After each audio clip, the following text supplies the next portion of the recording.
আসসালামু আলাইকুম বন্ধুরা, চলে এলাম আবার একটি নতুন ভিডিও নিয়ে।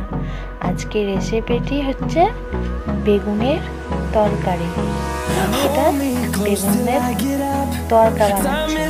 প্রথমে চুলায় একটি প্যান বসিয়ে দিয়েছি, তার মধ্যে আমি নুন হলুদ মাখানো বেগুনগুলো ভেজে নিচ্ছি প্যানের মধ্যে। তো যেমনভাবে বেগুন ভাজে ওরকমভাবেই আমি বেগুনগুলো ভেজে নিচ্ছি বন্ধুরা।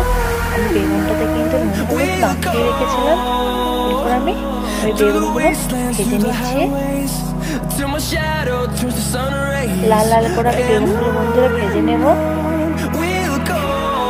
উল্টে দেবো। এরপর বেগুনগুলো আমি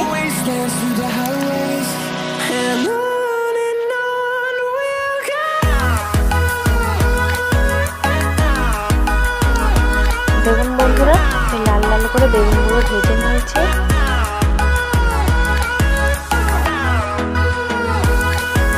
বেগুন ভাজাগুলো আমি তুলে নেব। ওই কড়াইতে আমি সাদা তেল দিয়েছি, এরপরে পেঁয়াজ কুচানো দিয়ে দিচ্ছি।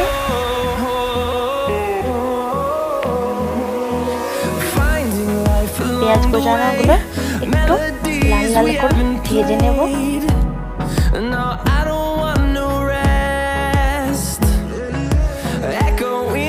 দেখুন বন্ধুরা, আমি পেঁয়াজটা ভেজে নিচ্ছি।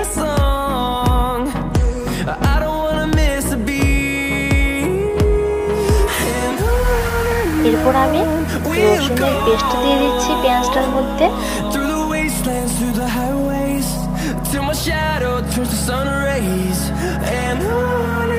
এরপর আমি একটু জল দিয়ে দেব,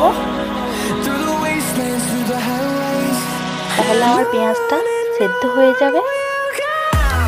এরপর লঙ্কা গুঁড়ো দিয়ে দিচ্ছি, হলুদ গুঁড়ো দিয়ে দিচ্ছি, জিরে গুঁড়ো দিয়ে দিচ্ছি। দিয়ে আমি কষিয়ে নেব মশলাগুলো সব।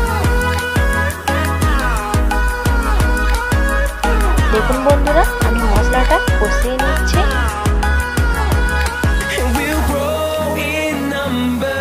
আমি মশলাটা যত ভালো করে কষাবো তত বেগুনের স্বাদটা ভালো হবে।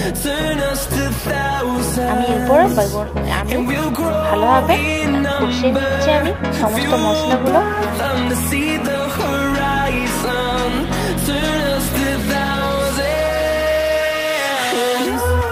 আর আপনাদেরকে একটা কথা বলছি, আমি যেরকমভাবে আমি রেসিপিটা বানাচ্ছি আপনারা ঠিক সেরকমভাবেই রেসিপিটি বানাবেন, তাহলে খেতে খুব সুস্বাদু হবে। এরপর আমি বাটা পোস্ত দিয়ে দিচ্ছি। আমি পোস্তটা বেটে রেখেছিলাম, এরপরে দিয়ে দিচ্ছি পোস্ত বাটাটা।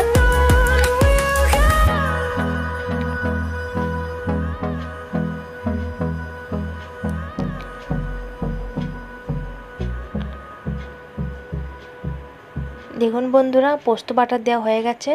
এরপর আমি আবার কষিয়ে নিচ্ছি মশলাটা। ভালোভাবে কষাতে হবে কিন্তু।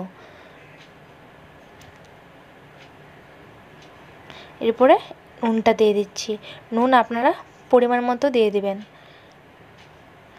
এরপর আমি নুন দেওয়ানোর পর আবার একবার কষিয়ে নিচ্ছি।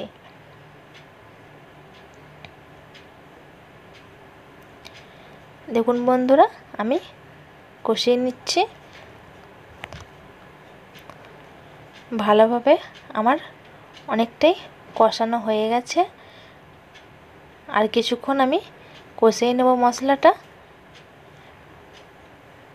এরপর আমি মশলাটা ফুটতে দিয়ে দেব কিছুক্ষণ পানি দিয়ে। দেখুন বন্ধুরা, আমি মশলাটাতে পানি দিয়ে দিচ্ছি। এরপর মশলাটা আমি ফুটতে দিয়ে দিয়েছি। এরপর বেগুন ভাজাগুলো সব এর মধ্যে দিয়ে দিচ্ছি। বেগুন ভাজাগুলো দিয়ে আমি আবার একবার এগুলো সমস্তটা ফুটিয়ে নেব,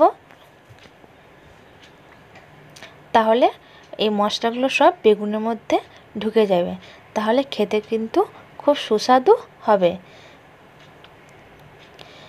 দেখুন বন্ধুরা, গ্রেভিটা কতটা গাঢ় হয়ে গেছে।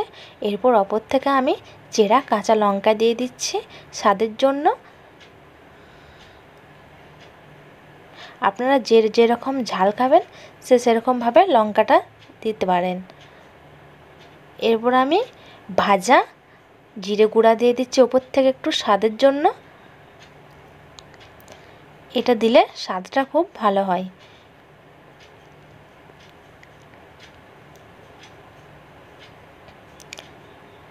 আর একবার আমি এগুলো সব নাড়িয়ে দিচ্ছি।